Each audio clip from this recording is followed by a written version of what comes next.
안녕하세요. 서울대학교 병원 건강톡톡 진행을 맡은 이다슬입니다. 저희 계속해서 녹내장에 관한 이야기 이어가고 있는데요. 이번 시간에는 위험 요인과 진단에 대해서 알아보겠습니다. 사실 녹내장은 황반변성 그리고 당뇨 망막병증과 함께 3대 실명 질환으로 알려져 있어서 저희가 충분히 잘 알아두고 조심할 필요가 있는데요.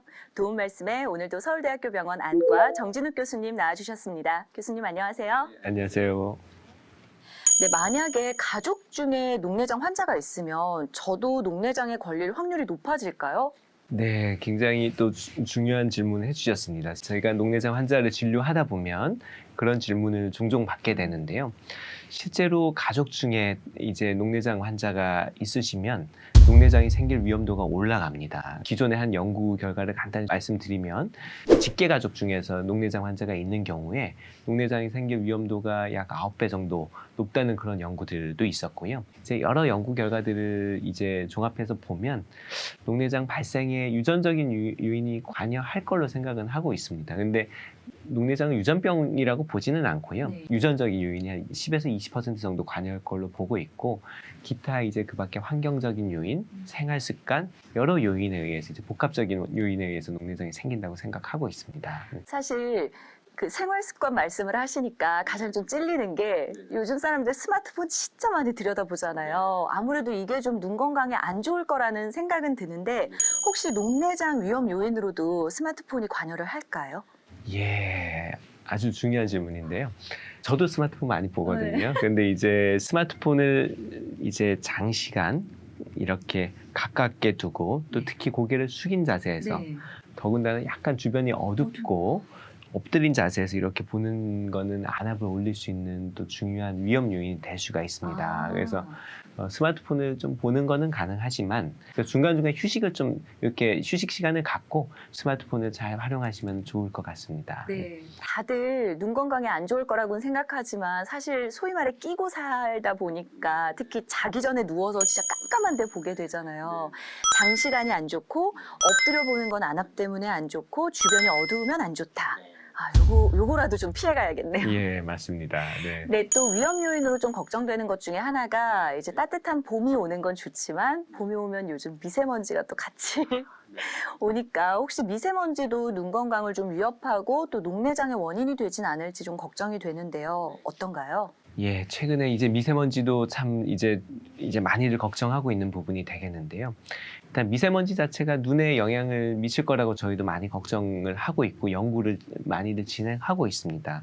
이제 공기 중에 있는 미세 입자들이 눈에 일단 닿으면은 녹내장뿐만이 아니고 이제 눈 표면 질환, 각막 질환이라든지 결막 질환이라든지 아니면 눈이 건조해지는 건성한 이런 이제 질환의 비율이 올라갈 걸로 저희가 생각은 하고 있고요. 최근에 이제 미세먼지와 녹내장에 대한 연구들도 진행이 되고 있고, 이제 최근에 영국 팀에서 이제 연구한 결과를 간단히 말씀드리면은 미세먼지가 높은 지역에서 사는 분들이 미세먼지가 좀 높지 않은 곳에서 사는 사람들과 비교를 해보면 미세먼지가 높은 지역 사람들이 녹내장의 발생 위험도가 좀 높다라고 보고를 하고 있는 결과들이 있습니다. 그래서 이런 결과들을 좀 보면 미세먼지가 어떤 원인인지 모르겠지만은 시신경에 나쁜 영향을 미칠 수도 있고 또 아니면 시신경의 염증이나 아니면 시신경에 직접적인 손상을 미치는데 관여할 가능성은 있다고 생각은 하고요. 그렇지만 앞으로 이제 조금 많은 연구들이 좀 필요한 부분일 것 같습니다. 그렇군요. 무시할 수는 없지만 정확한 연관관계까지는 좀 아직은 연구가 필요하다라는 말씀이셨습니다. 사실 가족, 유전적 요인, 스마트폰, 미세먼지 같이 제가 궁금한 걸 막 여쭤봤는데 녹내장을 발생하게 하는 위험 요인 이런 것들이 있다 혹시 조금 정리해 주실 수 있을까요? 가장 잘 알려진 위험 인자가 아까 말씀드렸던 이제 높은 안압, 안압이 높으면 녹내장이 이제 생길 위험도가 많이 올라가죠. 그리고 또 중요한 위험 인자 중에 하나가 연령이 되겠습니다. 그래서 고연령, 나이가 많을수록 녹내장 발생의 위험도가 많이 올라가는 걸로 보고가 되고 있고요. 또 아까도 잠깐 이제 언급을 드렸었는데 이제 근시, 이 정도가 또 녹내장 발생의 중요한 위험 요인이 될 수가 있습니다. 그래서 근시가 있는 환자들인 경우에는 이제 안과 검진을 정기적으로 꼭 받으시기를 저희가 그런 의미에서 권장을 드리고 있고요. 그 밖에 여러 가지 전신 질환들, 당뇨나 고혈압 같은 이런 혈관 질환들을 갖고 계시면은 이게 시신경으로 가는 혈액순환에도 영향을 줄 거로 생각하고 있고, 이런 전신 질환들도 역시 녹내장 발생의 하나의 위험 요인이 될 수가 있습니다. 그 밖에 뭐 눈 속에 염증 질환을 갖고 있거나 아니면은 눈에 스테로이드 안약을 갖다가 좀 오랫동안 썼거나 이런 경우도 녹내장 발생의 위험 요인이 될 수가 있겠고요. 그 밖에 아까도 언급을 잠깐 말씀드렸는데 그 녹내장 가족력이 있는 분들 역시 녹내장이 중요한 위험 요인이 될 수가 있겠습니다. 굉장히 다양한 이유로 생길 수 있기 때문에 저희가 항상 잘 관리하고 신경을 써야겠네요. 그렇다면 이제 녹내장의 진단에 관해서 좀 여쭤보고 싶은데요. 녹내장을 발견하기 위한 진단 어떻게 이루어지나요? 예, 일반적인 이 안과 검진부터 먼저 설명을 드리면은 안과에 오시면은 기본적으로 항상 생각하고 계시는 것 중에 하나가 이제 시력 검사를 하게 됩니다. 네. 안과에서 굉장히 중요한 검사 중에 하나라고 가리는 거. 가리고 네. 시력표를 읽는 거. 네. 안과에서 굉장히 중요한 검사 중에 하나입니다. 그래서 시력 검사 그리고 안압 검사, 안압이 정상 범위에 있는지 안압이 높지는 않은지 보는 시력과 안압을 체크하는 거는 아주 중요한 기본 검진 중에 하나가 되겠고요. 그 다음에 녹내장을 진단하기 위한 또 중요한 검사로 시신경 검사, 즉 안저 검사라고 하는데, 안저 검사는 눈 속에 있는 망막과 시신경을 관찰하는 검사를 안저 검사라고 합니다. 그래서 안저 검진과 시야 검사를 통해서 이 환자의 시신경이 어느 정도 이제 손상 부분이 있는지, 그리고 시야는 정상 범위인지, 시야가 나빠지진 않았는지 이런 등등을 평가를 하게 됩니다. 안저 검사, 눈 뒤쪽을 맞습니다. 예. 어떻게 봐요? 예.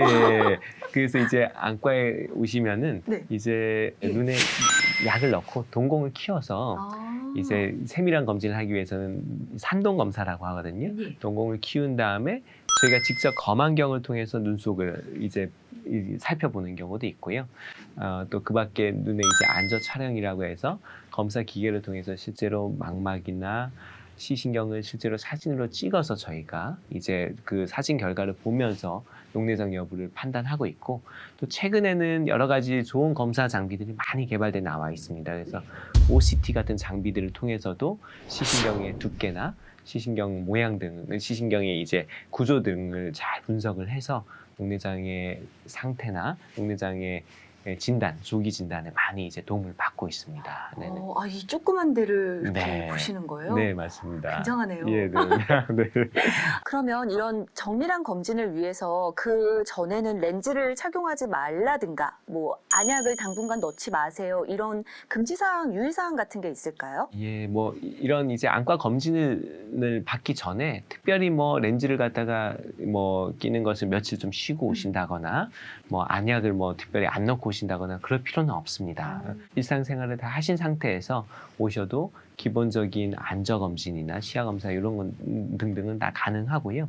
아주 특별한 경우에는 이제 렌즈나 이런 거를 조금 며칠 쉬고 오는 경우도 있지만은 일반적인 녹내장 검진에서는 대부분은 그런 거 그냥 크게 신경 안 쓰셔도 되고 오시면은 안과 검진은 다 진행하실 수가 있으십니다. 일상생활 하다가 그냥 와서 네. 편하게 검사 받으면 되겠네요.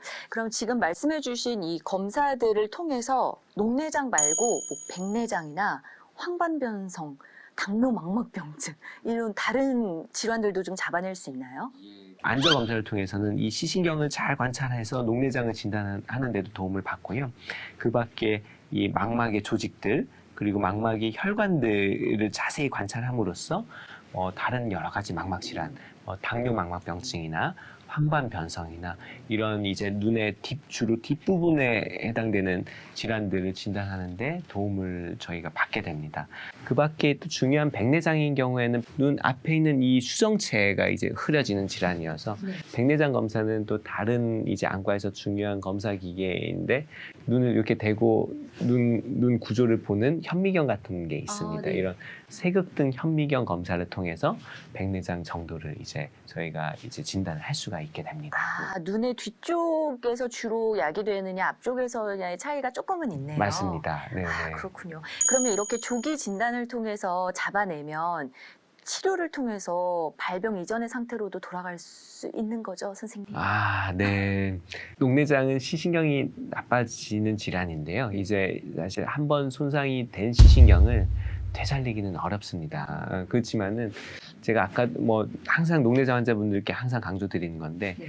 일정 부분 녹내장 때문에 시신경이 손상됐더라도 지금부터 치료를 잘하는 게 매우 중요합니다. 이제 녹내장은 치료를 안 하고 가만히 두면 계속 시신경이 나빠질 수 있는 질환이기 때문에 지금 이 시신경 상태를 가능한 진행 속도를 최대한 늦춰주고 유지 관리하는 게 녹내장 치료의 가장 핵심이라고 보시면 되겠습니다. 그러면 진행 속도를 최대한 늦추는 걸 넘어서서 멈추게 할 수도 있나요? 예, 녹내장 치료는 이제 기본적으로는 안압을 낮추는 부분이 제일 중요한 부분이 되는데 이제 안압을 열심히 잘 낮추게 되면 녹내장의 진행 속도를 많이 늦출 수가 있습니다. 그래서 녹내장 치료를 잘 받고 아주 관리를 잘 하는 경우에 검진을 해보면은 거의 진행을 잘 안 하고 처음 진단받은 시신경 상태나 시야 상태를 잘 유지하면서 관리를 하는 경우를 저희가 종종 보게 됩니다. 그래서 그렇기 때문에 녹내장 치료나 관리가 아주 중요한 부분이 되겠습니다.